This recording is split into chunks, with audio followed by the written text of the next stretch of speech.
এখন আর Bangladesh cricket board এটা নাই, এটা হয়ে গেছে বাপের দোয়া ক্রিকেট বোর্ডে পরিণত হয়েছে। সংসদ কাঁপানো এক ভাষণ, যে হাসনাত আবদুল্লাহ সরাসরি সংসদে দাঁড়িয়ে স্বরাষ্ট্রমন্ত্রীর ছেলের দিকে আঙ্গুল তুলে বললেন বাপের দোয়া ক্রিকেট বোর্ড, সেই হাসনাতকেই কিনা এখন প্রশংসায় ভাসালেন স্বরাষ্ট্রমন্ত্রীর পুত্র সৈয়দ ইব্রাহিম আহমেদ।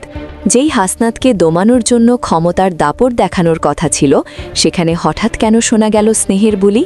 কেন চিরচেনা রাজনৈতিক প্রতিহিংসার বদলে ইব্রাহিম আহমেদ হাসনাতকে বললেন সে অত্যন্ত প্রতিবাদী? হঠাৎ কি এমন ঘটল যে সালাউদ্দিন পুত্র এমন নরম সুরে কথা বলতে বাধ্য হলেন? চলুন এই ঘটনার পেছনের গভীর রাজনৈতিক সমীকরণটি আজ আমরা বিশ্লেষণ করি। ঘটনার শুরু কয়েকদিন আগে বাংলাদেশ ক্রিকেট বোর্ডের নতুন অ্যাডহক কমিটি গঠন করা হলো, কিন্তু সেখানে পেশাদার ক্রিকেটারদের চেয়েও বেশি দাপট দেখা গেল ভিআইপি পুত্রদের। স্বরাষ্ট্রমন্ত্রীর ছেলে, অর্থমন্ত্রীর ছেলে, এমনকি প্রধানমন্ত্রীর রাজনৈতিক উপদেষ্টার ছেলে, সবাই যেন এক কাতারে। সাধারণ মানুষ যখন এই নগ্ন স্বজনপ্রীতি দেখে ভেতরে ভেতরে ফুঁসছিল, ঠিক তখনই দৃশ্যপটে আসলেন তরুণ সংসদ সদস্য হাসনাত আবদুল্লাহ। সংসদে দাঁড়িয়ে কোনো রাগঢাক না রেখে তিনি সরাসরি তোপ দাগলেন। তিনি চোখে আঙুল দিয়ে দেখিয়ে দিলেন এই কমিটিতে যারা বসেছেন তাদের ক্রীড়া ব্যাকগ্রাউন্ড নেই, বাবার মন্ত্রিত্বই তাদের একমাত্র যোগ্যতা। তার সেই বাপের দোয়া ক্রিকেট বোর্ড মন্তব্যটি মুহূর্তেই ভাইরাল হয়ে যায় পুরো দেশে। সাধারণত এমন পরিস্থিতিতে আমরা কি দেখি? ক্ষমতার দাপট দেখিয়ে প্রতিপক্ষকে দমানোর চেষ্টা।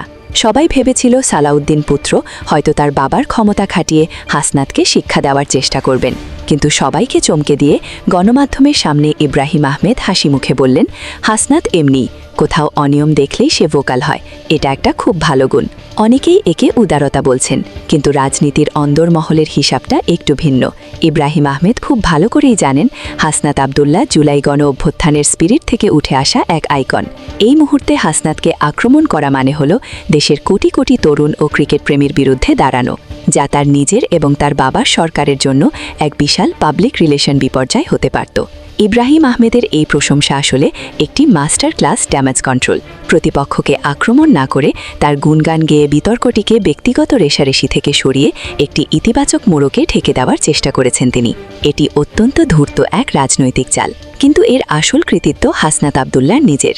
কেন হাসনাতের কথার এত ধার? কারণ তিনি কোনো পদ পদবীর লোভে রাজনীতি করছেন না। তিনি বিসিবিতে নিজের কোনো লোককে বসানোর তদবির করেননি। তার গায়ে দুর্নীতির কালিমা নেই বলেই তার ছুড়ে দেওয়া তীর প্রতিপক্ষের বর্মে এত জোরে আঘাত হেনেছে। সত্যের মুখোমুখি দাঁড়িয়ে যখন প্রতিবাদ করার নৈতিক ভিত্তি থাকে না, তখন প্রতিপক্ষের প্রশংসা করা ছাড়া আর কোনো উপায় থাকে না। ইব্রাহিম আহমেদ আসলে সত্যের কাছে আত্মসমর্পণ করতে বাধ্য হয়েছেন। জুলাই বিপ্লবের পর মানুষ আশা করেছিল বিসিবির পুরনো সিন্ডিকেট ভাঙবে।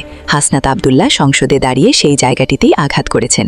তিনি বুঝিয়ে দিয়েছেন নতুন বাংলাদেশে পারিবারিক সিন্ডিকেট বা ভিআইপি কোটা আর মুখ বুঝে মেনে নেওয়া হবে না। সৈয়দ ইব্রাহিম আহমেদ হয়তো কৌশলে ড্যামেজ কন্ট্রোল করতে চেয়েছেন, কিন্তু দিন শেষে জয়টা হাসনাত আবদুল্লারই হয়েছে। কারণ সত্য যখন মেরুদণ্ড সোজা করে দাঁড়ায়, তখন ক্ষমতাও তার সামনে এসে নরম সুরে কথা বলতে বাধ্য হয়। প্রিয় দর্শক, সালাউদ্দিন পুত্রের এই প্রশংসা কি আপনার কাছে রাজনৈতিক উদারতা মনে হয়, নাকি শুধুই নিজেকে বাঁচানোর কৌশল? আপনার মূল্যবান মতামত আমাদের কমেন্ট করে জানান। দেখা হবে পরবর্তী ভিডিওতে। ধন্যবাদ।